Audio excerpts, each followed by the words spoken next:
Voilà, bonsoir à tous, bonsoir à toutes, pour ceux qui nous suivent en direct. Ce soir, donc, nous allons parler de la paracha de Chouka avec la première idée très très puissante, très forte, de cette notion de décret.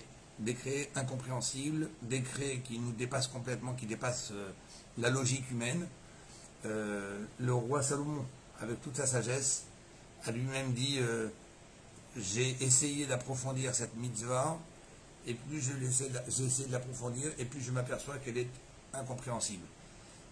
D'après le Midrash, seul Moshe Rabbeinu aurait compris la profondeur de la vache rousse. C'est une allusion qu'on trouve dans le premier verset de la paracha de cette semaine. Veikru elecha para aduma.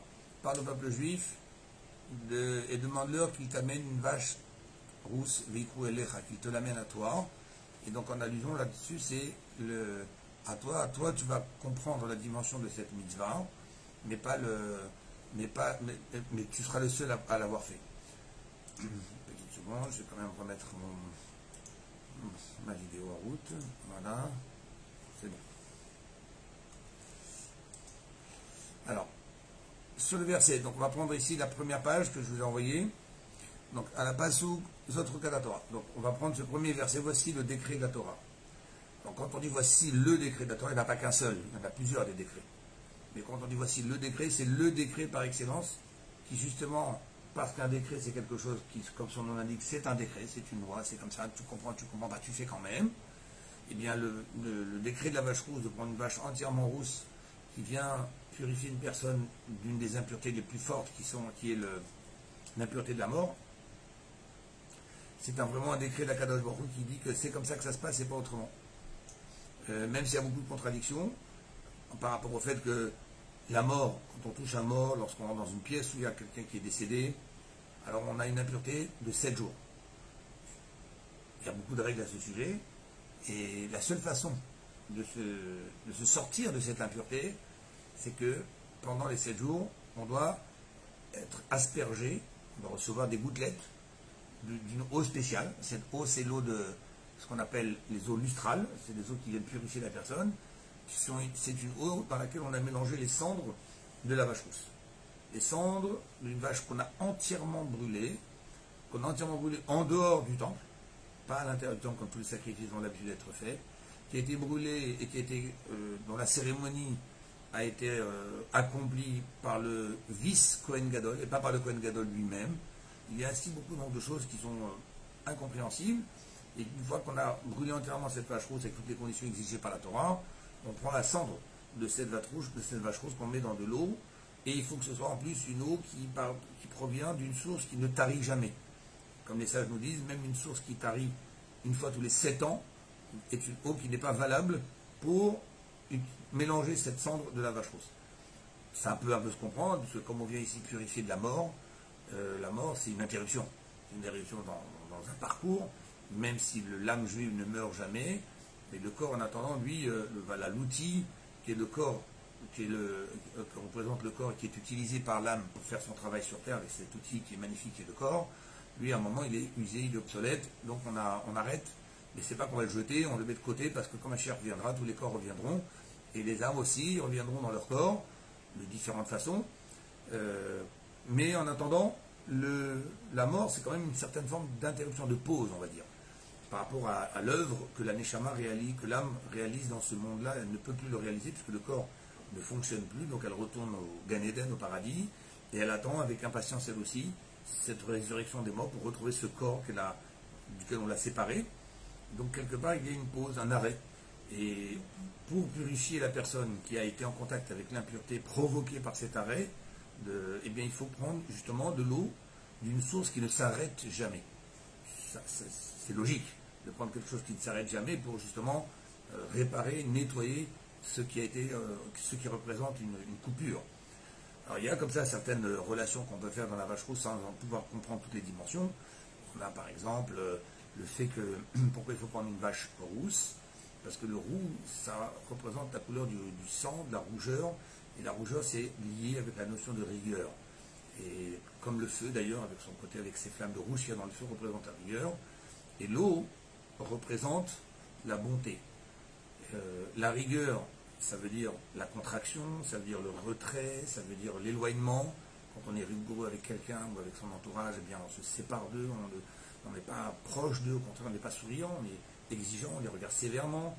Et même si parfois cette sévérité a un côté positif aussi, dont on ne va pas rentrer maintenant, mais dans l'idée c'est de prendre une vache rousse qui rappelle la faute grave du veau d'or, et le veau c'est l'enfant de la vache.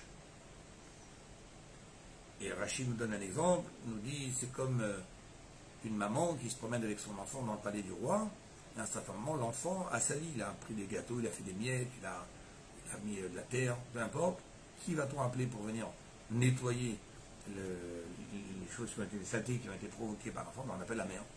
Donc la mère c'est la vache, l'enfant c'est le veau c'est ce qui a provoqué la faute du veau d'or qui a ramené la mort dans le monde, puisque depuis Adam Arishon, qui était devenu mortel par le fait d'avoir mangé du fruit interdit, lorsqu'on est arrivé à Matan Torah, on était carrément des nouvelles personnes, et du coup, nous étions redevenus immortels. Et malheureusement, à cause de la faute du veau d'or, la mort est revenue avec son impureté. Donc le veau d'or a apporté l'impureté de la mort dans le monde. Qui vient nettoyer cette impureté? La mère, la vache rousse. Bon, comme ça, beaucoup de parallèles qu'on peut trouver. Mais encore une fois, il reste des contradictions parce que si de cette impureté si importante qui est la pureté de la mort, qui dure 7 jours, et qui, tout celui qui est impur de cette mort, de ce contact avec un cadavre, ou avec il va lui-même à son tour, en manipulant, s'allongeant, s'asseyant sur un siège, en postillonnant sur quelqu'un, il va provoquer à chaque fois encore de l'impureté, encore de l'impureté. C'est un fabricateur, un dispatcheur d'impureté. Partout il va, partout ce qu'il va toucher, il va transmettre cette impureté. Et donc, là, on lui dit, tu dois te faire purifier. Il faut que tu te fasses purifier avec les eaux lustrales, la cendre, la vache rousse, avec tout ce qu'on vient d'expliquer. Mais en attendant, tous ceux qui vont participer à la fabrication de cette eau, le Kohen qui va venir brûler la vache, et ceux qui vont rassembler la cendre, etc., tous ceux qui vont participer vont devenir à leur tour impurs. Pas 7 jours, mais un jour. On apprend beaucoup de choses de ça. Un Kohen qui normalement n'a pas le droit de s'impurifier ne doit pas hésiter à s'impurifier s'il faut pour permettre à un autre juif de se purifier. C'est quelque chose de très important. Beaucoup de gens aujourd'hui disent pourquoi vais-je sacrifier ma vie spirituelle ou mon confort spirituel pour aller m'occuper de personnes qui n'ont rien à faire, qui sont des gens très bas, des gens très vils. Et pourquoi je vais inviter à ma table des gens que je ne sais pas de quoi ils vont parler à ma table, d'où ils viennent, et je veux que mes enfants, je veux pas que mes enfants aient affaire avec ces gens-là. Vous avez des gens qui sont comme ça très fermés. Alors écoute, tout Cohen pour qui tu te prends, le Cohen, il ne devait pas hésiter à se rendre impur lui-même, qui le privait d'une journée du service dans le temple, ce qui n'est pas rien pour un Cohen. Tout ça, c'était pour permettre à un autre juif de pouvoir se purifier, de s'en sortir de l'impureté de la mort. Il y a même quelqu'un qui a touché à la mort, quelqu'un qui a touché aux choses qui sont négatives. Tu dois l'aider à s'en sortir. Ça, c'est une des grandes leçons, il n'y a pas que ça. Mais, en attendant, celui qui purifie devient impur. Ok, on apprend la bonne leçon qu'on vient de dire, même si tu deviens impur, ça ne doit pas te faire reculer devant le fait de te sacrifier, de sacrifier ta journée de pureté, de sacrifier ta journée de service dans le temple pour aller sauver un autre juif. Donc la leçon, elle est entendue. On doit savoir perdre un petit peu soi-même pour aller sauver quelqu'un d'autre. Mais en attendant, la logique demande à être expliquée. Pourquoi celui qui purifie d'une impureté tellement sévère comme celle de la mort devient lui-même impur? Il devrait lui rester pur. Il vient pour purifier quelqu'un, hop, et comme si il prend cette impureté. Il n'y a pas de logique dedans. Donc d'où l'expression de la Torah, Zot, Chukat, la Torah. C'est le décret de la Torah, le décret par définition qui est incompréhensible. Alors il y a d'autres décrets dont on va parler, donc c'est ce qu'on va maintenant voir ce soir. À la page Zot, Chukat, la Torah, donc on reprend le texte au sujet du verset. Donc voici le décret de la Torah.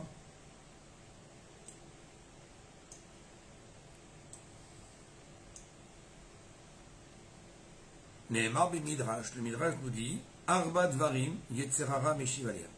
Il y a 4 choses, 4 mitzvot dans la Torah, sur lesquelles le Yetzerara vient nous titiller un peu, nous mettre en doute, nous déséquilibrer.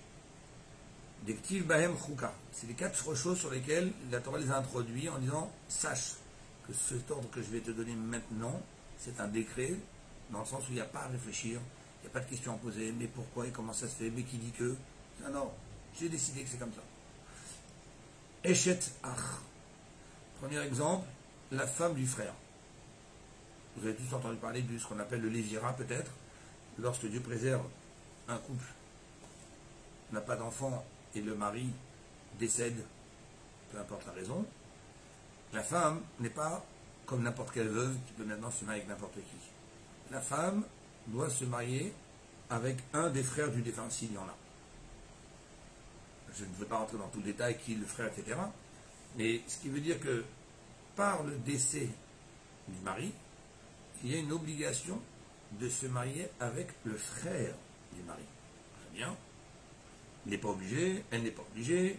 Il y a une cérémonie qui peut couper ce nouveau lien qui s'est créé par la Torah, ce qu'on appelle la cérémonie du déchaussement, il va ça rentrer dans le détail, mais on peut couper ce lien.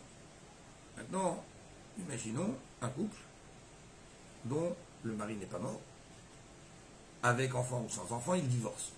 Dieu préserve, il divorce. Maintenant, le frère de ce monsieur qui vient de divorcer sa femme, son frère voudrait se marier avec la femme qui vient de divorcer. Cette femme qu'il aurait dû épouser par obligation de la Torah s'il n'y avait pas d'enfant, s'il n'y avait pas eu d'enfant, cette même femme, il voudrait l'épouser, pas parce qu'il y a mort de son frère, mais parce qu'ils sont divorcés. Il peut se dire, mais après tout, si mon frère avait été décédé, j'aurais dû me marier avec sa femme. Ok, aujourd'hui il n'est pas décédé, mais il a décidé, c'est ma jeu de mots, de divorcer. Ok, pourquoi ne pourrais-je pas me marier avec sa femme, son ex-femme? Qu'est-ce que ça change? Décret de la Torah. Cette même femme devient une obligation dans certaines conditions de se marier avec elle. Cette même femme devient une super interdiction de se marier avec elle quand ce n'est pas dans le même cas de figure. N'est-ce pas que c'est un décret? Ach, Eshet Ach, la femme du frère. Kil Haïm, de ne pas mélanger des semailles en même temps, ou pas seulement des semailles, c'est-à-dire de ne pas faire pousser dans un champ, cultiver, par exemple, l'exemple basique, c'est une vigne, du raisin, et à côté, des céréales, du blé. Je dois laisser un espace défini par la Torah pour bien montrer que le blé et le vin ne poussent pas ensemble. S'ils sont trop proches, et qu'il suffit simplement que les feuilles de la vigne couvrent, parce qu'elles ont grandi, un peu du blé qui pousse à côté, ça devient interdit. Bon, encore une fois, je donne la mitzvah grossièrement, mais qu'est-ce qu'il y a de grave? Qu'est-ce qu'il y a de grave? C'est même pas que j'ai fait une greffe, c'est même pas que j'ai mélangé les graines entre elles, c'est juste qu'ils ont poussé l'un à côté de l'autre. Qu'est-ce qu'il y a là? Gzera, Chouka, c'est un décret. Seir Amishtaleach. Vous avez un quatrième décret, c'est le bouc qu'on envoie le jour de Yom Kippour, pour rappel, à l'époque du Temple, dans le service que devait faire le grand prêtre au moment de rentrer, de faire tout le service de Yom Kippour. Parmi toute la cérémonie, il y avait un moment, il fallait choisir deux boucs qui étaient identiques, faire un tirage au sort sur les deux, un qui partait en sacrifice sur l'autel, et un autre qui était emmené dans une montagne rocailleuse et basculer du sommet de la montagne pour que, en roulant sur le flanc de la montagne rocailleuse, il se déchiquette. Et de façon à souhaiter qu'ainsi soient déchirés tous les mauvais décrets, toutes les preuves de faute du peuple juif qui vont être déchirées, détruites, et que Dieu va nous pardonner. Est-ce qu'il y a quelque chose de logique là-dedans? C'est symbolique. Ah, parce que j'avais envoyé ce bouc qui va se déchiqueter, donc à tout d'un coup, toutes les fautes du peuple juif, un bouc pour tout le peuple juif. Et pourquoi le bouc, lui, il doit payer de ça? Et donc, ça aussi, c'est un décret de la Torah. Et enfin, le quatrième, celui qu'on étudie aujourd'hui, la vache rousse. Comme je dis, décret, tu purifies, tu t'impurifies, il faut l'entièrement le brûler, en dehors du temple, le vis Kohen, pas le Kohen Gadol. Dans ces quatre mitzvot qu'on vient de citer, il y a un moment, c'est plus logique. Il y a des choses et leur contraire. Mais, lorsqu'on entend, on dit ce que nous a dit le roi Salomon, Al-Kolene Amadeti, sur tous les autres décrets qu'on a cités, Amadeti, j'ai réussi à en comprendre la profondeur. Ou Parashachel, Para Aduma, Chakarti, Sha'alki, et puis Pashti, j'ai la vache rousse, j'ai cherché, j'ai approfondi, j'ai posé des questions, j'ai fouillé. Amarti Achakma, j'ai dit que je vais finir par la comprendre. Ve'irichoka mimeni. Mais plus je l'approfondis, et plus je m'aperçois qu'elle est encore moins compréhensible que ce que j'imaginais depuis le départ. Donc c'est pour ça que, quand on dit Zot Chukat HaTorah, voici le décret, c'est pas que c'est le seul, on a dit il y en a d'autres, mais c'est le décret par définition. C'est le décret qui, dans sa plus grande dimension, montre combien, à un moment, on doit faire des mitzvot sans chercher à comprendre. Misé Shirkat HaPara Mouvdelet Mechukim Acherim. Donc le Rabbi nous dit, de chaque chose on doit apprendre. Et du fait que ce décret-là de la vache rousse est un décret encore plus étonnant, plus imposant à l'intellect, plus opposant à l'intellect que les autres décrets, ça nous explique pourquoi on l'appelle par définition le décret de la Torah, comme si c'était lui qui représentait la forme la plus incompréhensible d'une mitzvah, et c'est lui qui véhicule en lui cette notion que l'on va expliquer. Pourquoi Dieu a tenu à donner des décrets, pourquoi donner des mitzvot forme de décret, forme de incompréhensible. Quel était l'intérêt d'avoir ça? Regardons les 10 commandements. Dans les 10 commandements, ne pas voler, ne pas tuer, respecter le Shabbat. Même le Shabbat, est-ce qu'on va dire que le Shabbat c'est un décret incompréhensible? Non. Le Shabbat, c'est un témoignage que nous perpétuons dans le peuple juif et aux yeux de toutes les nations, que Dieu a créé le monde en 6 jours. Et que le 7e jour il s'est reposé. C'est pour ça que nous nous reposons. C'est un témoignage. Celui qui dit Yom, Hajishi, il témoigne. J'annonce à tout le monde, je proclame que Dieu a créé le monde. C'est un rappel, c'est un témoignage, c'est un encouragement. Donc c'est pas un décret. Donc tous les 10 commandements qu'il y a qui sont dans l'étape de la loi sont tous des commandements très logiques. Donc a priori le don de la Torah, il est basé sur une idée de logique. La preuve, voilà, le grand événement du don de la Torah, les 10 commandements, tous basés sur la logique. C'est vrai que la raison pour laquelle Dieu a donné des commandements logiques à ce moment précis du don de la Torah, c'est pour nous apprendre que notre logique doit être basée non pas sur nos convictions personnelles, mais que notre logique doit être basée uniquement sur la volonté de Dieu. Si je ne vole pas parce que je n'aime pas voler, parce que j'ai appris à ne pas voler, parce que j'ai compris que c'est pas bien de voler, parce que sinon le monde ne peut pas vivre sans voler. C'est pas parce que c'est tous des raisonnements, très beaux raisonnements. Mais à un moment ou à un autre, un jour, on peut même arriver à voler malgré tous les bons raisonnements, parce que j'aurai en face de moi des événements qui seront arrivés et qui me diront non mais là c'est pas du vol. Mais là c'est heureusement. Mais là oui il fallait. Là c'est très bien. Donc si je ne base mon respect des règles que par rapport à mon intellect à un moment il peut tourner. Donc Dieu a dit, je te mets dans les 10 commandements, ne vole pas. Pour te dire que quand tu ne voles pas, tu ne voles pas uniquement parce que tu as compris qu'il ne faut pas voler. Tu as compris qu'il ne faut pas tuer. Tu ne voles pas parce que moi je te dis qu'il ne faut pas voler. Et le jour où tu as envie de prendre quelque chose, mais ta tête te dit, mais c'est pas du vol, c'est bien ce que tu fais, heureusement. Non monsieur, tu ne le fais pas. Tu vas demander d'abord à un dayan, tu vas demander à un rav, tu vas demander à quelqu'un qui n'est pas dans ton tourbillon, avec ton Yitzhak qui essaie de te convaincre par toutes les façons que ce que tu fais c'est normal, et lui il va te dire, tu as le droit ou tu n'as pas le droit de prendre. Donc, ce qui veut dire que Dieu m'a dit dans les 10 commandements, ne vole pas parce que moi je te dis pas voler. Pas parce que ta tête elle a compris qu'il ne faut pas voler. Donc, ok, mais ça reste quand même que de ne pas voler, c'est quelque chose qui se comprend. Même si je dois le faire parce que Dieu me l'a dit pour justement éviter les débordements ou éviter des raisonnements déviés, ok, mais ça reste quand même avec logique. Donc finalement les 10 commandements ce sont des commandements logiques. Alors pourquoi Dieu, qui a donné une Torah basée sur des commandements logiques, à un moment il me tire une carte, mais tu vois ça c'est un commandement, mais je ne veux pas t'expliquer la logique. Tu ne vas pas comprendre la logique, et c'est pas la peine de chercher, même que moi il n'a pas réussi. Alors, les fils et les avis ne disent Midrash. Maintenant, on va aussi comprendre ce que nous dit le Midrash. On a la ligne 17, la première page, si vous voulez suivre en texte. À toi, je vais dévoiler la raison logique la raison de tout le raisonnement qu'il y a dans la vache rousse. Donc là, on apprend quelque chose d'incroyable. On pensait que, bon, voilà, Dieu a décidé qu'il y a des lois, il n'y a pas de logique. Il n'y a pas de logique. Quand Dieu dit à Moshe Rabbeinu, à toi je te dévoile la logique, donc il y a une logique alors. Oui, mais il y a une logique qui n'est pas dévoilée. C'est un peu une façon différente de penser. Dire une loi qui n'est pas logique, et dire il y a une loi qui est logique, mais la logique m'échappe, c'est plus la même chose.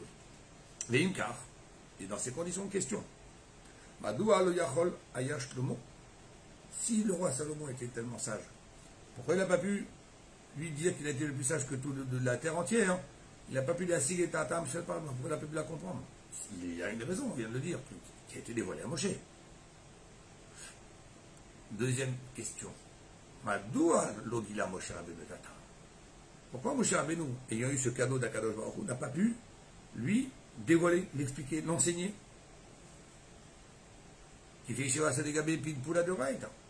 Comme il l'a fait dans beaucoup d'autres dimensions de la Torah, chez Nita Alidé Hashem, Rakle Moshe, Vilamrod Zod, Nagbatovataïm, Masral Israël, il y a des choses qui ont été données à Moshe Rabbeinu.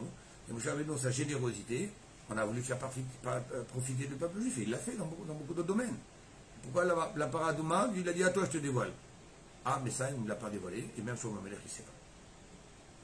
Et Rechi Lomar, ce qui nous pousse à dire, il y a une raison, mais une raison que même Shlomo Amelech, il ne peut pas comprendre, et que Moshe Rabbeinu, lui, a compris, mais qu'il n'a pas dévoilé, alors que d'autres choses, il a dévoilé. Ça nous conduit à quoi, toutes ces constatations?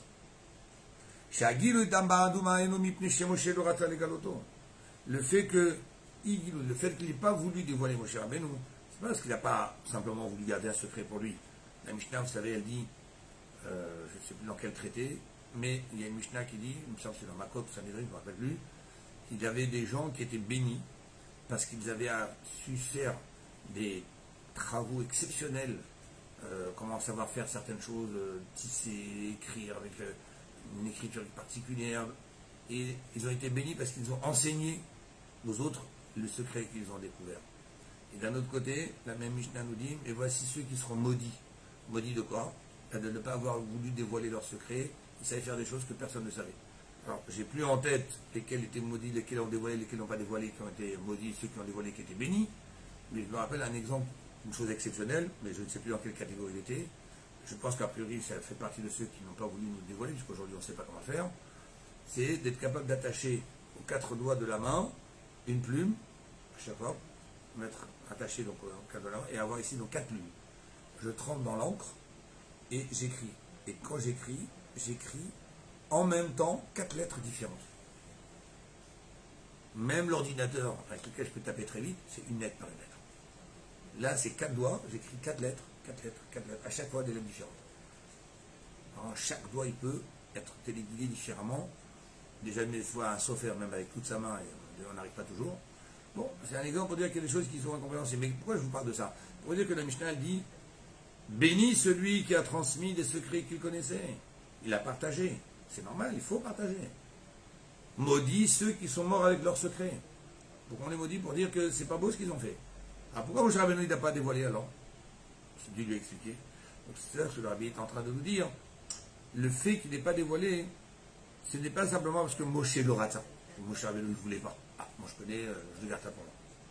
Ou bien peut-être qu'Akadosh Baruch Hu n'a pas dit je t'ordonne de dévoiler. Et la Eno Bitrum Ha Saga Aserli Shalanivraim. Moshe Rabbeinu savait que lui, il était d'une élévation exceptionnelle. La Gemara dit que Moshe Rabbeinu était moitié ange, moitié homme. Il avait un niveau de prophétie, il avait une élévation spirituelle qui lui avait permis d'avoir cette connexion avec Dieu. Lui, il était arrivé à un niveau spirituel qui lui permettait de comprendre la raison. Et quand Dieu lui a dit à toi, je te dévoile, parce que toi, tu es dans la capacité de pouvoir le comprendre. Et c'est la raison pour laquelle Moshe Rabbeinu n'a pas dit, je ne vais pas dire aux autres ce qu'ils ne vont pas comprendre. Mais la frère Moshe Rabbeinu Megalet Tatam Israël n'a pas voulu leur dévoiler, pas parce qu'il n'a pas voulu. Il ne pouvait pas les havin ou les cabot le recevoir. Et c'est comme Dieu l'a dit à Moshe Rabbeinu lui-même, sur la paradouma. Quand j'utilise le terme chouka, c'est choukaï vegzera gazarti. C'est un décret que j'ai imposé. En kol biria yichola la mode. Aucune créature ne pourra arriver à comprendre à la gzerati sur ce décret que j'ai décidé. Et c'est pour ça que malgré la grandeur de Shlomo Amelech, il n'a pas pu. Comme il a dit, plus j'essaye, plus je m'aperçois qu'elle est incompréhensible. Et même Moshe Rabbeinu, si c'était que de lui-même qu'il avait dû essayer de le faire, il n'aurait pas pu le faire avec ses propres moyens. Parce que ce n'est pas dans la dimension de l'intellect de l'être humain. Je donner un exemple, est-ce que ça veut dire quelque chose qui n'est pas dans la dimension de l'être humain, mais que Akadosh Baruch Hu peut changer, peut oui ouvrir. Le siècle des Lumières, à partir du XVIIIe siècle, le progrès de l'être humain, la découverte de l'électricité, de ceci, de cela, qu'est-ce que ça a fait? Ça a fait que le monde entier a changé à une allure incroyable. Mais est-ce que ça veut dire que l'être humain du XVIIIe siècle était plus intelligent que l'être humain du XVIIe siècle? Quand on parle en mathématiques, des théorèmes de Pythagore et de machin, on parle de Grecs qui ont vécu il y a 2000 ans en arrière, voire plus, et qu'on utilise encore aujourd'hui, leurs théorèmes. Donc ce n'est pas des gens idiots. Et pourtant, prenons sur un petit échantillon de 1000 années. Combien de temps, combien d'évolutions y a-t-il eu en 1000 années entre l'an 100 et l'an 1100, pour prendre à titre d'exemple? Combien les êtres humains ont vécu de façon tellement plus moderne en l'an 1100 qu'en l'an numéro 100? Il y a eu des évolutions. C'est le principe de l'être humain. On découvre, on rajoute, c'est la chorma. Mais ça a toujours été d'une façon très proportionnelle à ce qui était auparavant. Mais tout d'un coup, arrive le XVIIIe siècle, alors c'est l'explosion des découvertes dans tous les sens. Qu'est-ce qu'il y a? Les êtres humains du XVIIIe siècle sont d'une autre catégorie, sont d'un autre univers, pas du tout, c'est les mêmes. Mais ça, c'est ce que le Zohar nous apprend. C'est un cadeau de Dieu. C'est Dieu qui a dit, à cette époque-là, dans le 6e centenaire du 6e millénaire, donc dans l'an 5600, non, 5700, enfin 5500, pardon, le 6e centenaire c'est 5500, donc il y a 200 ans en arrière, non, 1800, j'ouvrirai les sources de la sagesse, et spirituelle, qui correspond au dévoilement de la chassidoute, et matérielle, aussi la sagesse matérielle, les découvertes scientifiques. Concrètement, c'est un cadeau de Dieu. C'est pas l'être humain qui a, comme ça, non, c'est le siècle des Lumières, c'est bien comme on dit, il y a une lumière qui a jailli dans le cerveau de l'être humain, mais que c'est Dieu qui a ouvert cette lumière, c'est Dieu qui a ouvert cette porte dans le cerveau.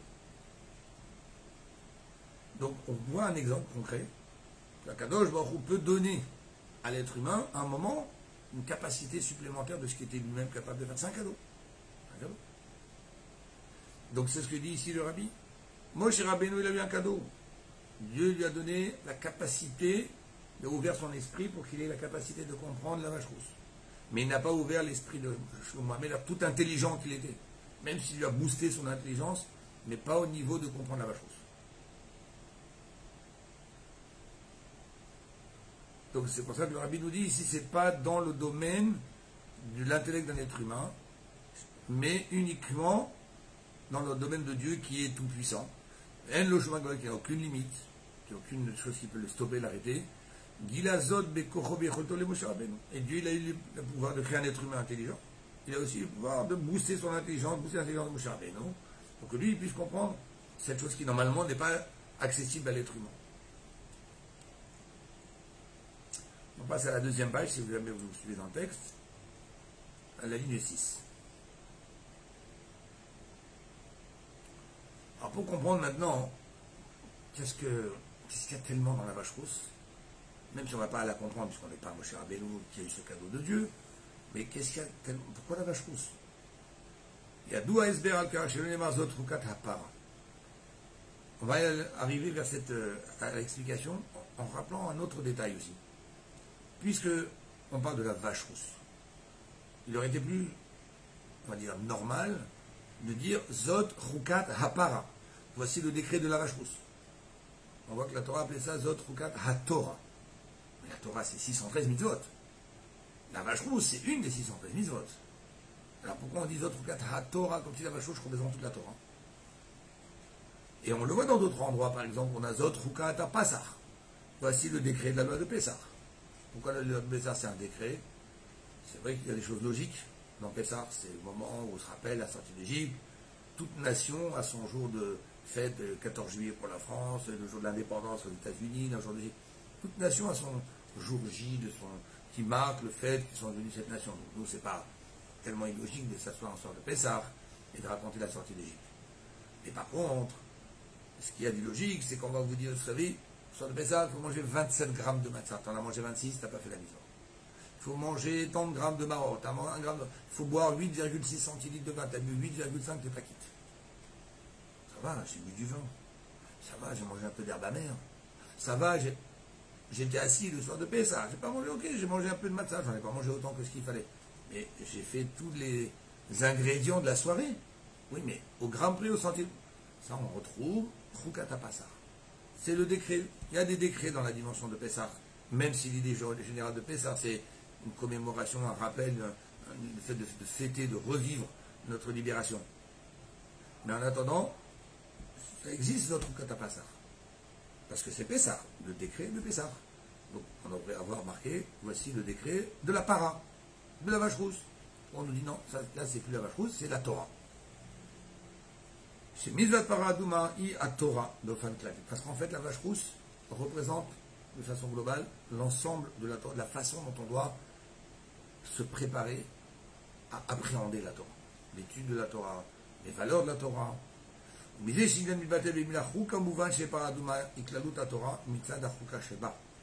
Et donc, du fait que la vache rousse, elle, ce décret qui est incompréhensible, il est en même temps représentatif de toute la Torah, c'est ce qui nous pousse à dire, c'est que toute la Torah, en fait, c'est une chouka. Toute la Torah, c'est un décret incompréhensible. Ah, mais vous ne verrez pas du tout. J'ai plein de mitzvot qui sont compréhensibles. Quand un tel a fait ci, machin, etc., l'autre fait ça, il faut le punir. Bah, c'est très logique. Et bien, c'est là, en fait, qu'on commet une erreur. Nous, on pense que, globalement, toute la Torah est logique. Et qu'il y a certaines mitzvot qui ne sont pas logiques. Certaines, bon. On va dire, vu l'immensité de la logique qu'il y a dans toutes les autres mitzvot, et que certaines ne sont pas logiques, si quelqu'un y réfléchit un peu, il se dit, vu qu'il y a tellement de belles mitzvot et magnifiques, vraiment, Dieu, c'est extraordinaire ce qu'il m'a donné, c'est tellement beau, ok, il y a 2-3 mitzvot que je n'ai pas réussi à comprendre. Mais je ne vais pas les mettre de côté pour autant. Parce que je vais me dire, vu que tout le reste est tellement logique et tellement beau, ça aussi, ça doit être tellement beau, sauf que moi, je n'ai pas compris. Et c'est parce que moi, je n'ai pas compris, je vais m'en priver. Non, je ne m'en prive pas. Je vais le faire. Pourquoi? Parce que je suis convaincu que dans le fond, ça doit être quelque chose de très bien, parce que j'ai vu que dans le reste, tout est très bien. Donc, ce qui voudrait dire que majoritairement, j'ai compris.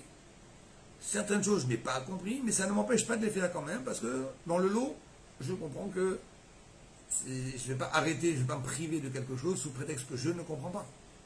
C'est comme si je n'irais pas prendre un médicament qu'un médecin m'a donné, parce que je ne comprends pas en quoi telle molécule va agir sur le virus qui est à l'intérieur de moi. Je n'ai pas fait d'études pour ça, mais je ne le comprends pas, mais je fais confiance au médecin, je sais ce que ce médecin il a guéri des gens. C'est bien pour ça que je suis parti le voir. Donc la même chose, je sais que Dieu il aurait fait plein de belles choses, et il m'a donné certaines mises autres décrets. Ok, je sais que je ne peux pas tout comprendre, mais je les accepte. Mais majoritairement, c'est logique. Et bien, la Chassidut, elle me dit, tu te trompes. La logique qu'il y a dans la majorité des mitzvot, ça même, ce n'est pas la vraie raison des mitzvot. Si Dieu t'a donné un semblant, entre guillemets, de logique, c'est parce que Akadosh Baruch Hu sait que ton cerveau, il est cartésien, il réfléchit avec du pour et du contre. Et si j'avais fait 613 commandements incompréhensibles, j'aurais dû normalement être capable de les faire, parce que c'est Dieu qui m'a donné.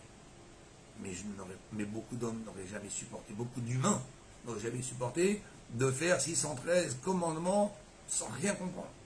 Imaginons si on vous demande de faire des galipettes 3 fois par jour, imaginons si on vous dit 3 fois par jour il faut faire un aller-retour, 3 fois par jour il faut boire un verre d'eau, je l'aurais fait 1 fois, 2 fois. Non, ça n'a pas de sens pour moi. J'aurais arrêté un moment. Parce que ma logique ne suit plus. L'être humain, il est construit de cette façon, il a un intellect qu'il veut comprendre. Donc, Akadosh Baruch Hu, il a donné un petit peu de goût à Torah Mitzvot pour que l'être humain il puisse intérioriser, adhérer, et après, quand ça arrive des lois sur lesquelles il ne comprend pas, alors il y adhère quand même, parce qu'il dit, le reste est tellement bien, ça aussi ça doit être bien, mais je ne comprends pas pourquoi, mais je le fais quand même. Et bien la Chassidut, elle nous dit, tu vois, c'est juste ça, tout ce que tu penses comme raison ne sont pas les vraies raisons. Toutes les logiques que tu donnes, ce n'étaient pas les vraies logiques. Même Dieu, il t'a laissé apprendre, croire que ces logiques sont logiques, tant mieux. Ça te nourrit à toi, ça te donne l'envie d'aller faire, tant mieux. Mais en fait, sache que les vraies raisons de toutes les mitzvot, elles te dépassent devant. Dans la ligne 13. Zot, henegabé mitzvot à Torah, venegabé à Torah atzma. Cette idée comme quoi la Torah tout entière, elle est au-delà de l'intellect de l'être humain. Hein. C'est pas seulement les mitzvot, c'est tout le récit qu'il y a dans la Torah.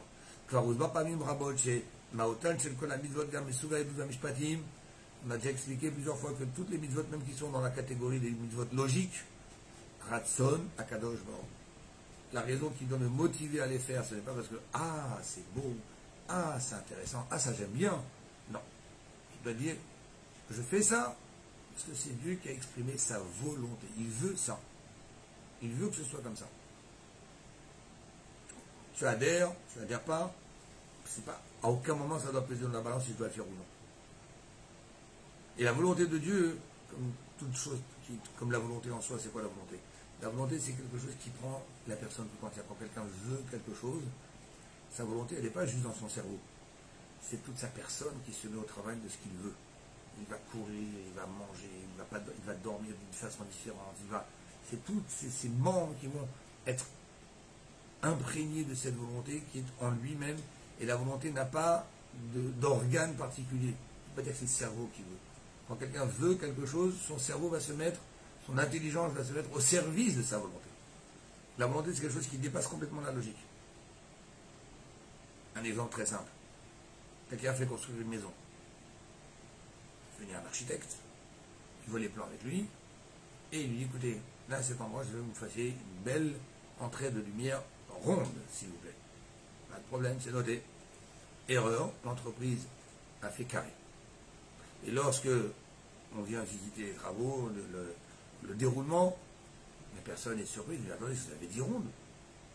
L'architecte aura beau lui démontrer par A plus B que carré, c'est moderne, c'est la tendance, il y a plus de lumière, tout, il va tout démontrer. Et tu vas dire, écoutez, ça ne m'intéresse pas vos explications. Ma volonté, c'était rond. Je ne pourrais même pas vous dire pourquoi je voulais rond.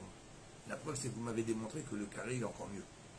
Donc je n'ai pas choisi rond par logique. Si c'était par logique, vous m'auriez convaincu et je me serais comporté du carré. Mais c'est pas par logique, c'est parce que je voulais ça. Donc à partir du moment où on veut quelque chose, la logique, elle n'a plus de place. Donc la volonté, c'est quelque chose qui est au-dessus de la place, de la logique. La volonté, c'est quelque chose qui est au-dessus de la logique. Et c'est pour ça que dans la Chassidoute, on représente souvent la notion de la volonté de Dieu comme la couronne de la Kadosh Baruch. De la même façon qu'un roi, il a une couronne au-dessus de sa tête, et qui dit couronne au-dessus de sa tête veut dire une couronne qui dépasse son cerveau, parce que sa première volonté, ça ne doit pas être d'utiliser son cerveau pour comprendre comment diriger un pays, mais c'est d'avoir une seule volonté, c'est d'être un roi fidèle, un roi qui veut aimer son peuple, qui aime son peuple, qui veut aider son peuple. Ça doit être sa première volonté. Le reste de ses capacités, son intelligence, etc., tout ça, ce sont les outils qu'il va utiliser pour pouvoir arriver à cette volonté. Mais si sa première volonté, c'est pas de s'occuper de son peuple, mais si sa première volonté, c'est d'être imbu de sa personne et d'être content d'avoir le pouvoir entre les mains, ok, donc ça veut dire qu'il a beau être très intelligent, mais ça va faire une catastrophe. Parce que toute sa recherche, ça, comment se grandir davantage. Donc vous voyez, la volonté, le ratson, on dit en hébreu ratson, vous savez d'ailleurs, c'est une phrase qui est connue, rien ne tient devant la volonté. Quand quelqu'un vous dit, mais je ne peux pas, tu ne veux pas. Parce que si tu avais voulu, tu serais arrivé.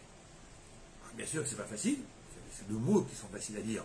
C'est pas facile d'aller à chaque fois mettre en avant sa volonté, la vraie volonté de chaque juif, qui est d'être attaché à Dieu, de servir Dieu. Est-ce que c'est cette volonté à chaque fois qui brille dans ses actions? Pas toujours. Ah, j'arrive pas, c'est difficile, comprenez, le monde que l'on vit, les tentations, je ne peux pas. Non, tu peux, mais tu ne veux pas. Donc la volonté, c'est quelque chose qui dépasse complètement tous les raisonnements. Et ça, c'est l'ensemble de l'approche qu'un juif doit avoir vis-à-vis des mitzvot et de la Torah. Mais dans la ligne 14, mais autant shel kol la mitzvot.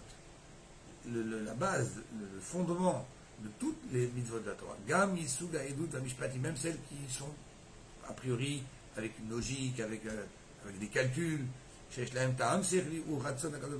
la volonté de Dieu. Mais cette volonté de Dieu, elle est insaisissable. Pourquoi Dieu il veut comme ça? Hashem Ratza, Sheretzono Bemizot, Yered Vitlabesh Bofan Sechli. C'est simplement Dieu qui a voulu que sa volonté prenne un habillage, sans changer profondément, mais un habillage qui peut être compris en partie par l'intellect des êtres humains.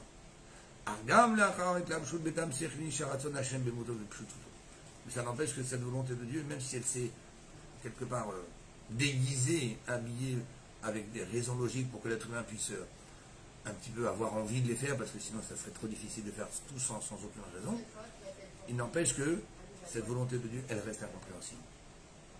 Car comme la Torah, c'est là pour les mitzvot, pour la Torah dans son ensemble, l'étude de la Torah, quand on lit l'histoire de la Torah, l'histoire d'Abraham, Adam, Noah, tout ça, ça paraît un récit très, très intéressant. Et tout ça, c'est dit, bon, ben alors, ok, il y a une histoire, c'est un récit d'événements qui se sont passés. Pas du tout.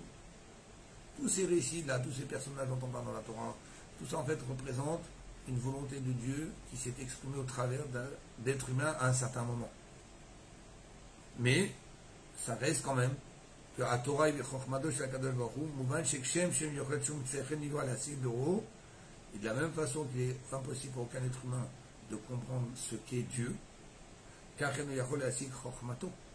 donc ne cherche pas de comprendre la sagesse de Dieu, parce que Dieu et sa sagesse, c'est qu'une seule chose. Et donc, Yedi Yazou, on en est au paragraphe d'Alet, à la ligne 26, cette idée qu'on vient de développer.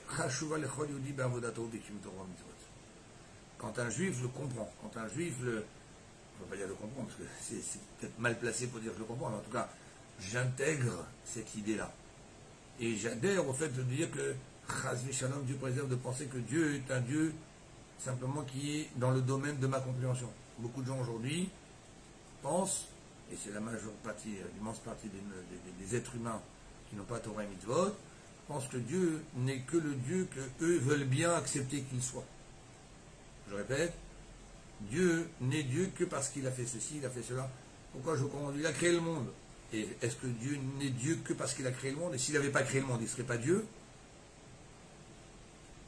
Pour moi, je ne sais pas ce que ça voudrait dire s'il n'existait pas. Mais en attendant, c'est sûr que Dieu est Dieu sans que le monde existe. Et le fait qu'il ait créé le monde, c'est pas ça qui fait de lui être Dieu. Il est bien au-delà de cela. Et donc ça, c'est la façon dont un juif doit appréhender la Torah en général. Que même les choses qui ont une raison, ça richilot mitor kabbalatol. Un juif, il doit se dire, merci Hachem de m'avoir donné un goût dans certaines mitzvot, dans les compréhensions, dans ma logique. Et je sais que ce n'est pas la vraie raison. Mais en même temps, j'accepte. Et chaque mitzvah que tu me demandes, je le fais avec une entière abnégation. Mipnechem tzivou Hachem. Pourquoi tu fais avec quelle abnégation? C'est un ordre de Dieu, c'est la volonté de Dieu, c'est un décret de Dieu.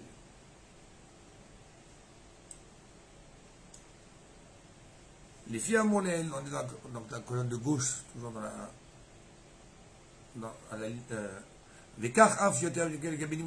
pareil dans l'étude de la Torah. C'est pas seulement de la mise, dans l'étude de la Torah elle-même. À Torah i ensofit.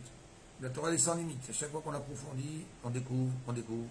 Ça fait plus de 3300 ans qu'on étudie tous cette même Torah, ce même Sefer Torah, et on n'arrête pas à chaque fois de découvrir de nouvelles explications. Il n'y a pas de sens. Mais la reine que Torah, autant je pourrais prétendre avoir compris beaucoup de choses dans l'étude de la Torah, Adainti Havana le Kuya Bechaser. Il y aura toujours un manque. Les filles donc il va falloir toujours encore approfondir. Et, là j'ai compris davantage. Je pensais avoir compris la dernière fois, mais là j'ai encore mieux compris. Et ça va me permettre de comprendre que ce que je ne comprenais pas, tout d'un coup, j'ai réussi parce que en étudiant, en ramassant un bagage de connaissances, en faisant des corrélations.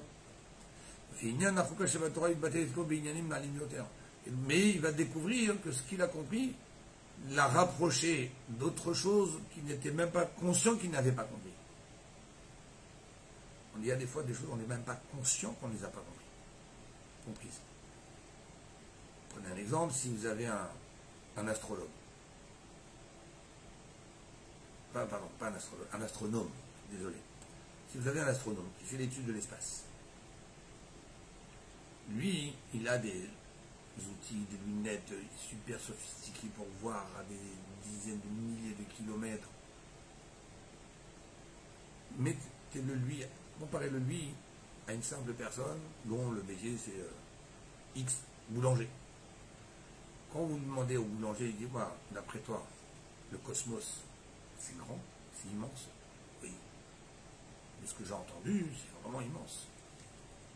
Et quand vous demandez à l'astronome, dites-moi, le cosmos, c'est immense. Oh là là, même le mot immense, il n'est pas assez. Il n'est pas assez important. Et pourtant, les deux, ils parlent du cosmos. Et les deux sont d'accord que c'est infini. Oui, mais l'infini que réalise le boulanger du cosmos et l'infini que réalise l'astronome, c'est pas le même infini. Même si les deux sont infinis, évidemment. Mais l'autre, il a déjà étudié tellement de choses qu'il s'est aperçu combien c'est grand. Et l'autre ne sait pas combien c'est sans limite. Mais il sait que c'est sans limite. Mais ils n'ont pas du tout la même approche de l'infini du cosmos. La même chose dans la Torah. J'étudie. Je ne connaissais pas. Ah, j'ai appris. Ah, j'ai compris. Et en comprenant, finalement, mais après tout, ça m'a ouvert une question sur un autre sujet. Je vais approfondir le sujet. Ah oui, ça y est, j'ai compris. Ah oui, oui, mais d'un autre côté, ça veut dire que, vous voyez, c'est sans fin, sans fin, sans fin. Le but, c'est pas simplement toujours d'avoir des questions. C'est de grandir dans la profondeur de notre étude. À la ligne 34. Ce qui jusqu'à aujourd'hui, avant que j'apprenne, était quelque chose qui me dépassait, Yimouvan Aliado va devenir compréhensible. Mais il reste quand même la dimension, on a dit autres Torah, il y a une partie qui dépasse mon intellect, laquelle c'est le nouveau challenge qui vient de s'ouvrir devant moi, parce que j'ai justement atteint un certain niveau de compréhension, mais c'est que parce que j'ai atteint ce niveau de compréhension que j'ai pu comprendre qu'il y a quelque chose d'autre qui me chagrine et quelque chose qui n'est pas compréhensible. Si je n'avais pas atteint le niveau d'en dessous, je ne me serais même pas aperçu, même pas inquiété, je n'aurais même pas été au courant qu'il y a quelque chose qui ne va pas. Il battait chez la Torah, et jusqu'à qu'à force, comme il a dit Shlomo Amelech, à force d'étudier, à force de réfléchir, je me suis aperçu combien c'est loin, combien la Torah tout entière c'est un décret incompréhensible. C'est pour ça que la Torah n'a pas dit voici le décret de la vache, et voici le décret de la Torah. Même si les choses ont pris une allure logique dans les commandements de la Torah, et je sais que ce que je comprends, c'est juste un petit apéritif pour me faire plaisir. Mais la Torah, en fait, elle est incompréhensible. Torah ichuka. Toute la Torah, c'est un décret de Dieu.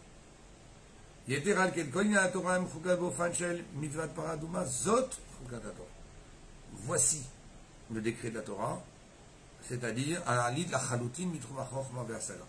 c'est quelque chose qui, à la base, il ne faut même pas essayer de comprendre. Alors, je ne vais pas pouvoir faire tout le texte ce soir, parce que grâce à Dieu c'est long, mais je voudrais arriver à... On va sauter un petit peu dans le texte.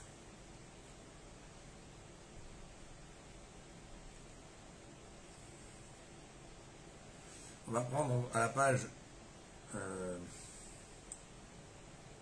Mem Zayin, vous avez le paragraphe 20, le paragraphe qui commence par la lettre 20. Et Fizi mitoret hashela mitacheni. Là maintenant, tout ce qu'on vient d'expliquer peut susciter d'autres questions. Ok, les Moshe Rabbeinu, on a dit qu'à Moshe Rabbeinu, oui, Dieu lui a dévoilé la raison de la paradouma. D'après ce qu'on a dit précédemment,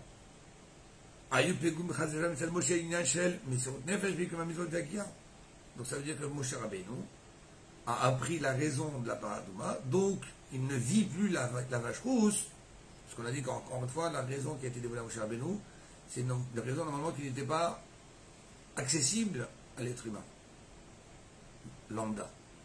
Mais à Moshe Rabbeinu, Dieu lui a donné une élévation exceptionnelle pour qu'il comprenne. Et nous, on a fait la démonstration que toute la Torah doit être vécue de façon de décret. Donc au contraire, Moshe Rabbeinu aurait dû être content de ne pas comprendre la vache rousse. Comme ça, c'est une mitzvah de plus. Il n'a pas besoin de se travailler pour ne pas la comprendre. Elle est incompréhensible. Et donc je la fais parce que c'est la volonté de Dieu. Mais finalement, Akadosh Baruch Hu, Moshe Rabbeinu dit tiens, voilà, je la dévoile. Donc ça veut dire que Moshe Rabbeinu, lorsqu'il va pratiquer la vache rousse, il va la pratiquer en connaissant la raison que Dieu lui a dévoilée.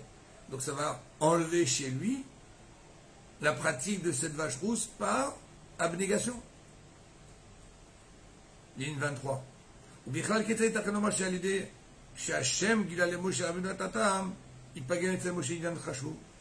comment Akadosh Baruch Hu, il a pu entreprendre cette initiative de dire à Moshe Rabbeinu, je vais t'enlever, en t'expliquant la raison de la vache rousse, je vais t'enlever à toi une partie de ton service de Dieu que maintenant tu ne vas plus faire par abnégation, mais parce que tu vas le comprendre. Dans une autre dimension, une autre idée, on nous dit qu'il faut, dans Pirkei Avot, on a lu dans le 6e chapitre, et on va relire bientôt, pour ceux qui continuent jusqu'à Rosh Hashanah, on a lu tout celui qui apprend la Torah, l'Ishma, donc c'est-à-dire que tout celui qui apprend la Torah sans chercher aucun but autre que l'étude, ni d'être appelé un rave, ni de devenir intelligent, ni d'avoir une grande connaissance, ni d'être respectable parce qu'il connaît beaucoup, ni parce que ça amène des bénédictions et comme ça, grâce à Dieu, il va avoir de l'argent, il va avoir des moyens. Donc celui qui apprend la Torah, pour apprendre la Torah. C'est difficile. C'est évident de dire que j'apprends vraiment juste pour apprendre. Si j'étais capable d'apprendre juste pour apprendre, je pourrais apprendre n'importe quel sujet, même les plus complexes, les moins intéressants, entre guillemets, possibles, tellement ils sont compliqués, sur la façon dont l'impureté se transmet avec la le deuxième, troisième, et si c'est en dessous, si c'est à côté, si c'est à la mesure de... Voilà. Il n'y a pas d'autre chose à apprendre. Quoi, tu apprends l'Ishma ou tu n'apprends pas l'Ishma? Tu apprends pour apprendre la sagesse de Dieu, peu importe dans quoi elle s'applique, dans quel domaine elle s'applique, ou tu apprends parce que ça t'intéresse, ça aiguise son intelligence, c'est bien, c'est sympathique, c'est un bon moment que j'ai passé. Il faut apprendre la Torah l'Ishma, il faut essayer d'y arriver. Et donc quand je vais apprendre la Torah l'Ishma, je vais ne chercher aucun intérêt autre que celui d'apprendre, même pas l'intérêt de me faire plaisir. Ok. Alors qu'est-ce que dit les Pirkei Avot? Celui qui apprend la Torah l'Ishma, il va mériter beaucoup de choses. Il va mériter ça, toute une liste. Dans Pirkei Avot. Je comprends pas. Tu me dis qu'il faut apprendre l'Ishma sans chercher l'intérêt. Et tu me dis que celui qui apprend l'Ishma sans chercher l'intérêt, il va avoir tout ça. Donc finalement, tu es en train de vouloir l'encourager à apprendre la Torah sans intérêt, par intérêt des intérêts qu'il va recevoir. C'est une chose et son contraire. Celui qui apprend la Torah l'Ishma, sache qu'il n'aura rien. Comme ça au moins, c'est sûr qu'il va apprendre l'Ishma. Comme on dit d'ailleurs sur le métier de sofer, de scribe, on dit qu'on ne deviendra jamais riche par ce métier. Jamais. Pourquoi? Pour ne pas que les gens soient tentés de le faire par l'appât de la richesse que j'aurais eu dans ce métier. Tu veux faire ce métier, tu fais ce métier, les Shem Shamaim. Pour Dieu, tu vas écrire une mezouza, tu vas écrire le nom de Dieu, tu vas écrire des tfilin. C'est un monde de kedusha, de sainteté. Il ne faut pas aller le souiller avec un intérêt d'argent par derrière. Donc, j'aurais compris que celui qui apprend la Torah l'Ishma, celui qui apprend la Torah vraiment pour apprendre, on aurait dû dire ça, que si tu apprends pour apprendre, tu n'auras plus rien. Il n'y aura plus rien, plus de richesse, rien du tout, tu seras dans la vie économique très petite. Comme ça, au moins, je suis sûr que si tu sais que tu n'as rien, donc quand tu vas dire apprendre, c'est pas vraiment ce que tu vas apprendre. Et là, on nous fait le contraire alors. On nous dit, celui qui va prendre l'Ishma sans aucun intérêt, voilà tout ce qu'il va gagner. Donc, tu me pousses à étudier la Torah sans intérêt, par intérêt, les intérêts que je reçois. Étonnant. Et qu'est-ce que le rabbi nous explique là-dessus, sur cette grande question? Il dit en fait, quand on dit que celui qui a étudié la Torah vraiment dans ce but, sans aucun but, pourquoi on lui dit qu'il va mériter tout ça? Parce que ça aurait pu être un handicap, mais ça aurait pu être comme un découragement pour la personne qui va étudier la Torah. Parce que celui qui va étudier la Torah l'Ishma, qu'est-ce que ça veut dire? Il doit s'asseoir, il doit étudier, il connaît personne. Ça ne veut pas dire qu'il parle à personne. Ça ne veut pas dire qu'il ne communique pas, qu'il n'enseigne pas. Il faut toujours enseigner. Mais il est dans un trip que ça, c'est l'étude. L'étude. Je vais aller travailler parce qu'il faut travailler. Parce que Dieu a dit qu'il faut chez Yamim Tavot. 6 jours tu vas travailler. Je vais aller travailler. Il faut travailler. C'est lui qui va travailler. C'est Dieu qui a voulu. Mais je vais travailler le minimum. Je vais travailler un tout petit peu. Juste de quoi un peu nourrir, si je suis marié, moi, ma femme, mes enfants.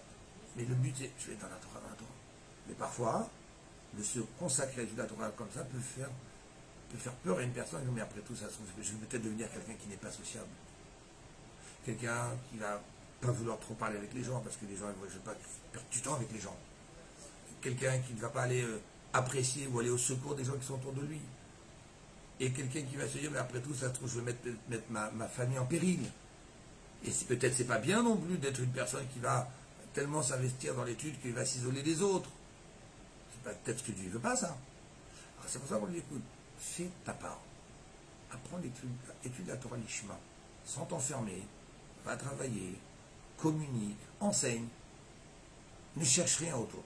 Et ne t'inquiète pas du reste. Moi, Kadosh Baruch Hu, je m'en charge. Donc Kadosh Baruch Hu a voulu au contraire non pas mettre un piège devant la personne pour dire est-ce que tu vas être capable d'apprendre l'Ishma. Oh non. Il a voulu dire vas-y, j'assume. Je suis derrière. T'occupe de rien. Fais-le bien, fais-le pas égoïstement, fais-le prendre chargeant. Parce que celui, encore une fois, qui veut s'enfermer pour étudier, il ne fait pas l'Ishma. La volonté de Dieu, c'est que la Torah soit étudiée, mais c'est Vaïda Ber Hashem El Moshe les morts. Parce que Dieu dit à Moshe de transmettre. Toi aussi, tu dois transmettre. Si tu t'enfermes pour toi parce que tu veux mieux comprendre, tu veux mieux apprendre, là, c'est pas l'Ishma, c'est pas pour Dieu que tu le fais, là, tu es pour toi. Pas se tromper. Et le piège est facile, malheureusement, à glisser dedans.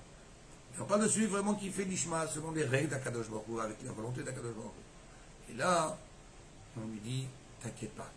Tout le reste, ça va se faire, ça va venir, donc pas d'inquiétude. Si c'est ta seule inquiétude qui t'empêcherait d'apprendre la Torah de cette façon-là, je vais te débarrasser de tes inquiétudes. Pourquoi j'ai ouvert cette parenthèse? Pour dire, revenons à Moshe Rabbeinu. On vient d'apprendre Zot Rukat HaTorah. Toute la Torah entière doit être prise, attrapée, considérée comme un décret. Et que les raisons officielles que je pense avoir compris sont juste un petit apéritif, un petit amuse-gueule pour mon corps, pour mon intellect qui a besoin, sinon il ne va pas vouloir. Et sinon toute la Torah c'est au-dessus de l'intellect. Qu'est-ce que dit viens faire Moshe Rabbeinu? Moshe Rabbeinu, viens, à toi je te dévoile. Et à ce moment-là, il prive Moshe Rabbeinu de vivre la Chukat Torah, le décret de la Torah, selon ce que Dieu lui-même aurait voulu, sans chercher la raison.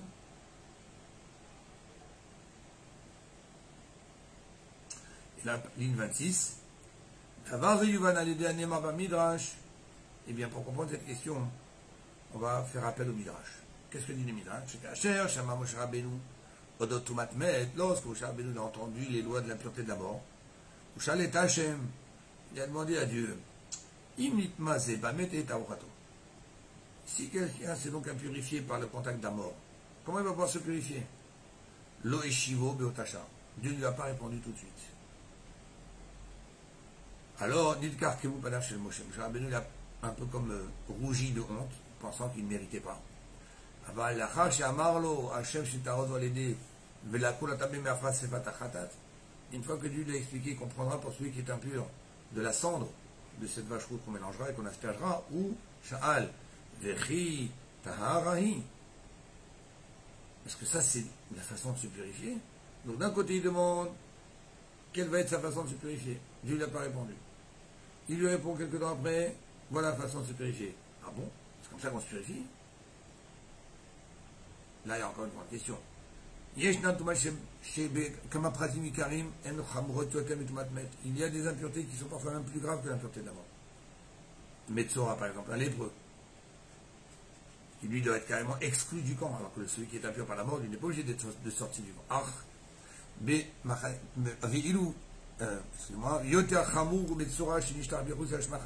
Le lépreux, c'est l'impureté la plus haute. Même au milieu du. On ne parle même pas du temple, on ne parle même pas du camp des Lévis, on parle même pas. Même au sein de ses frères, il ne peut pas résider. Donc, pour et donc, pour celui qui est impur de la lèpre, Dieu l'a dit comment on doit se purifier. Il y a toute une cérémonie, il faut prendre un bout de cèdre, un bout de hysope, un fil rouge et amener un corban. Là, Moshe Rabbeinu n'a pas été étonné. Hein. Il n'a pas dit, ah bon, cette impureté si grave du lépreux, plus grave que celle de l'impureté de la mort, comme ça il va se purifier. Pourquoi ça t'a pas étonné là? Et quand on t'a parlé de l'impureté de la mort et qu'on t'a dit que la façon de se purifier c'est avec être aspergé de cette cendre de la vache rouge mélangée avec de l'eau, ah bon, comme ça on se purifie? Pourquoi là il s'étonne et il ne s'étonne pas?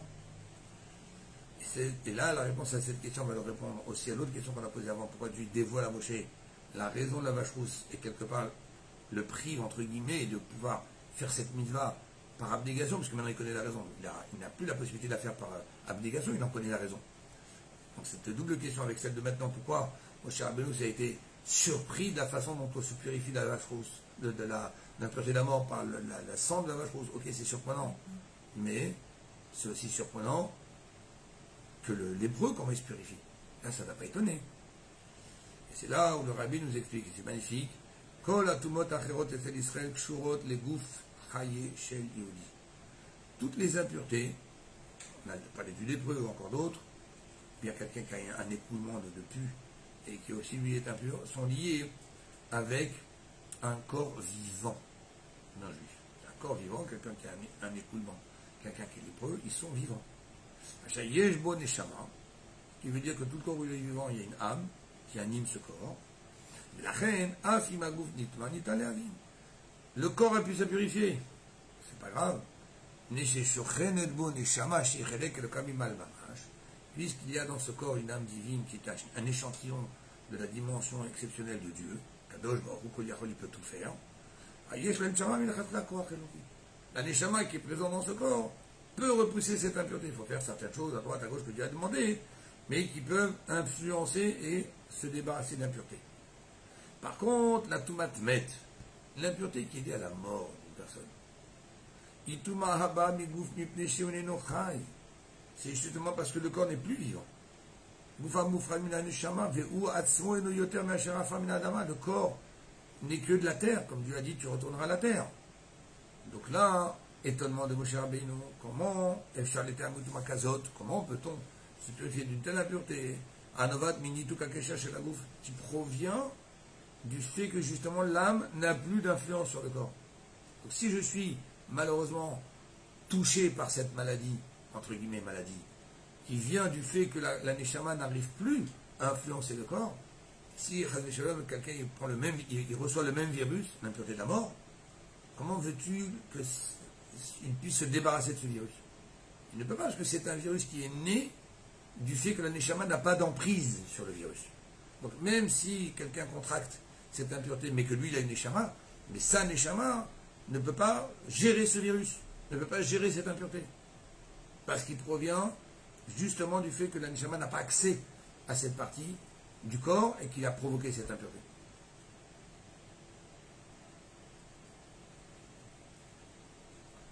Et donc on va terminer avec cette explication, parce qu'on aurait encore beaucoup de choses à dévoiler, c'est très beau ce qu'on va dire à la suite, mais même ret, ligne 1.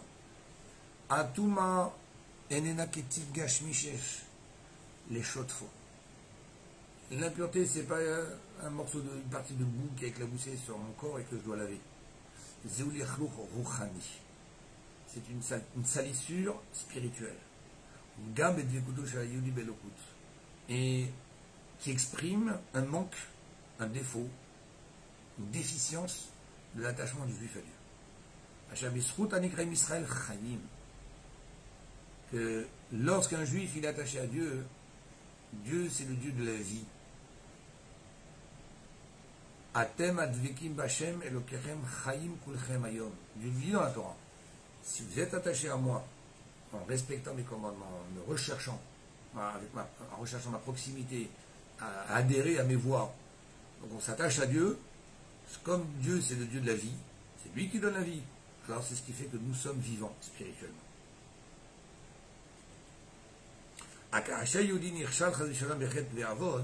Quand Dieu préserve un juif faute, il s'impurifie spirituellement. Cette vitalité, il en est malade, comme quelqu'un qui est malade physiquement, parce qu'il y a une déficience dans son corps. Là, il y a une déficience spirituelle. Maintenant, il y a différents niveaux dans la gravité de l'impureté qui est provoquée par les fautes. Et qui vont dépendre de combien le juif s'est détaché, s'est coupé de Dieu. Et là vient la Torah nous apprendre que même si un juif il arrive à l'impureté la plus grave,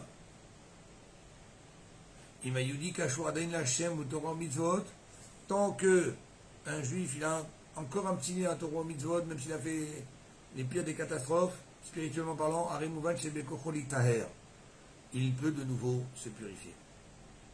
Aujourd'hui, on est capable de cloner une cellule, mais on n'est pas capable de donner la vie à une cellule.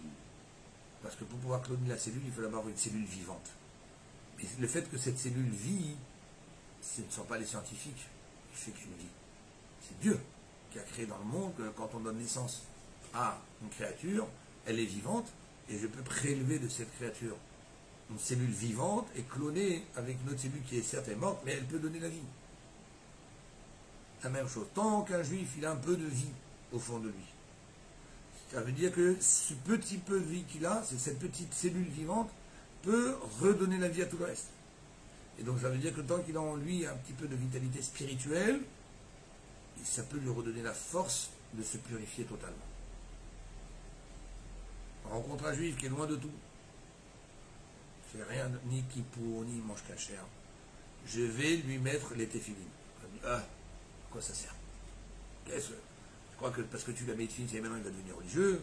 Tu vois, si tu l'as mis de fille, maintenant c'est devenu un autre. Et tu ne sais pas. Mais oui, je lui ai donné une cellule vivante à l'intérieur de son corps. Il avait déjà cette vie cachée en lui. Il ne faut jamais croire qu'un juif est mort, Dieu préserve. Mais je lui ai donné une cellule, je lui ai injecté un peu plus de vie pour que la vie redémarre dans son corps. Pour que la vie reprenne le dessus. Lo kachadava kashayudi over chazram al ratzon Hashem. Si Chaz Veshalom, un juif, il décide de couper les ponts avec Dieu, je veux me détacher de Dieu, je ne peux rien avoir avec le bon Dieu. C'est une mita rouchanite, c'est une mort spirituelle qui, Chaz Veshalom, peut entraîner même une mort matérielle qui, justement, est représentée par l'impureté de la mort. Les filles rares, c'est pour cela, quand Dieu lui a dit voilà, il y a l'impureté de la mort. L'impureté de la mort qui provient du détachement de la neshama du côté matériel du corps. Veotama. C'est ça son étonnement. Comment on peut se purifier si on n'a pas un peu de vie? Il faudrait que j'ai un petit peu de vie à l'intérieur qui puisse redémarrer quelque chose. Mais si on est tout matmet, si on est impur parce qu'il n'y a plus rien, comment on peut se purifier? Comment on peut espérer redémarrer un jour?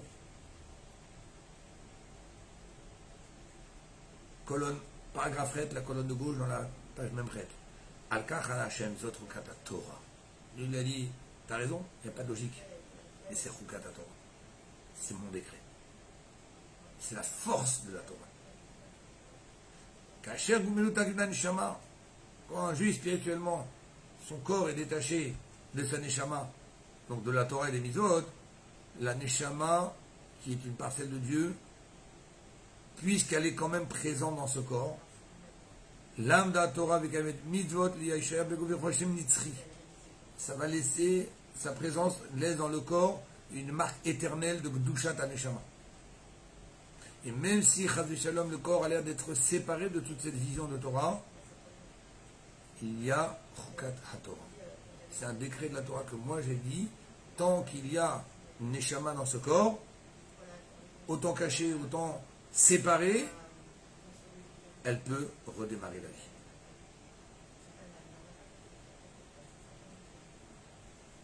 On va sauter le paragraphe. Arkol ze uchuka. Mais ça reste bien sûr un décret incompréhensible. Comme si on va dire, on a redonné la vie à quelque chose de mort. Impossible, c'est mort, c'est mort. Eh bien non. Kadosh Baruch Hu dit, spirituellement, il n'y a pas mort définitif. Zot Chukat Torah. C'est le décret que j'ai mis dans la Torah. Tu prends un juif, tu apprends un petit peu la Torah avec lui, tu dis une histoire avec un enseignement, tu le rattaches un petit peu à une mitzvah à droite, à gauche, tu lui injectes de la vie spirituelle.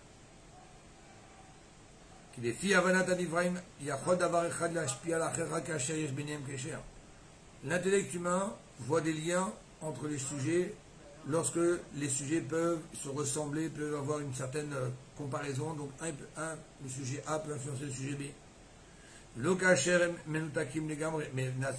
Mais si jamais les choses sont complètement contradictoires, on ne peut pas les réunir. Mais le Créateur, lui, il peut réunir les choses les plus contradictoires. Et donc Moshe Rabbeinu, pour répondre à la question pourquoi Dieu l'a dévoilé à Moshe Rabbeinu, et quelque part l'aurait privé de faire cette mitzvah par abnégation, parce que maintenant il en connaît la raison. Alors on est à la page même tête. Les filles et les filles pour les mouvements, Madoua Gila, Shem les Moshe. Donc pourquoi Dieu l'a dévoilé à Moshe? La raison n'a pas Adouma. Ça n'a rien enlevé à son abnégation à Torah Mitzvot. Qui me l'est faire qu'au contraire. La daga de Moshe, le niveau de Moshe, c'est la Chokhmah. La Chokhmah, c'est quelque chose qui est tout petit dans l'intellect. C'est une idée, une petite étincelle qui jaillit dans l'esprit d'être humain. Et qui en même temps, quelque chose qui se peut reproduire à l'infini. On peut toujours réfléchir, trouver des idées. Comme il a dit dans la capacité de pouvoir créer des idées, de pouvoir par la réflexion faire jaillir une idée, ça vient de Dieu qui est capable de créer à partir du néant. Nous, on n'est pas capable de créer à partir du néant. On est capable de faire transformer, de prendre des choses, de les assembler, de les coudre ensemble, de les coller, de fabriquer un objet, de les scier, de les peindre. Mais faire apparaître comme ça en claquant des bonnes choses, on n'est pas capable. À partir du néant, Dieu il est capable. Eh bien, la Chokhmah, c'est quoi? La capacité, je réfléchis, ping, tout d'un coup j'ai créé une idée. Et que cette idée, l'autre il va la prendre, il va en faire autre chose. Ça, c'est la Chokhmah, c'est la représentation de cette force infinie qu'il y a à l'intérieur de chacun d'entre nous. Donc ça, c'est Moshe Rabbeinu. Moshe Rabbeinu, c'est le représentant de la Chokhmah. Mais, en disant à Moshe Rabbeinu, à toi je te dévoile, Dieu, il a dévoilé à Moshe Rabbeinu que dans la vache rousse, qui normalement n'est pas compréhensible, il y a une capacité de pouvoir redémarrer la vie. C'est ça qu'il a voulu dire. Je te donne une raison. La raison, c'est pas juste que tu as compris la raison, maintenant tu ne peux plus la faire. L'abnégation de Moshe Rabbeinu dans la compréhension de la vache rousse, c'est d'avoir compris le point qu'il y a dans la capacité de la vache rousse. C'est-à-dire cette capacité de pouvoir redonner la vie, de pouvoir purifier quelqu'un. Et ça, Moshe Rabbeinu, c'est le seul qui a compris comment c'est possible que cette vache rousse, elle puisse redonner la vie alors que l'impureté vient d'une séparation de la vie spirituelle. Donc Dieu n'a pas enlevé à Moshe Rabbeinu quelque chose, mais au contraire, il a dit à toi je te dévoile cette capacité qui est dans la vache rousse. Donc que chacun d'entre nous comprenne de cette étude, on n'a pas terminé, mais je pense qu'on a déjà pris un bon bagage avec ce qu'on vient de voir ce soir, que chacun d'entre nous comprenne combien Kadosh Baruch Hu, même si, quand j'y comprenne, intègre cette idée que Kadosh Baruch Hu, il est Kol Yachol, il peut tout faire. Et il nous a donné à nous la capacité entre nos mains de véhiculer cette capacité de pouvoir tout faire. Pas parce que moi je suis capable, mais parce que Kadosh Baruch Hu m'a mis cette capacité entre les mains. De faire tout et son contraire. De pouvoir refaire vivre n'importe quel juif que je rencontre. Ça peut être plus rapide pour certains, plus long pour d'autres. C'est comme les gens qui reviennent à la vie, ça peut être parfois un, il va se réveiller du coma au bout de 6 mois, l'autre va se réveiller au bout de 2 jours. En tout cas, une chose est sûre, j'ai la capacité de pouvoir redonner, refaire ressurgir la vie pour moi-même, reprendre ma décision, reprendre ma personne, reprendre mon entourage, corriger le tir, revoir les choses, avancer, briller, faire briller autour de moi à n'importe quel moment. À condition que j'accepte la Torah. J'accepte qu'il faut que je m'attache un petit peu plus à la Torah, que j'aille étudier un peu plus, que je fasse une mitzvah de temps en temps, même si je la comprends pas, je vois pas ce que ça va donner, qu'est-ce que ça va faire. Si je pars sur ce principe, alors j'accepte le Chukat Torah, que le décret de la Torah c'est quoi? C'est que même de l'impureté de la mort et de la séparation du corps et du spirituel, on peut redémarrer. J'espère que le message aura été compris pour tous, et surtout que chacun va essayer maintenant de l'appliquer avec beaucoup plus de conviction et de facilité, parce que l'idée de l'étude qu'on vient de faire ce soir, c'est d'entendre de quoi nous sommes capables, ce que Dieu a mis entre nos mains, et de pouvoir l'utiliser, évidemment. Y a-t-il des questions?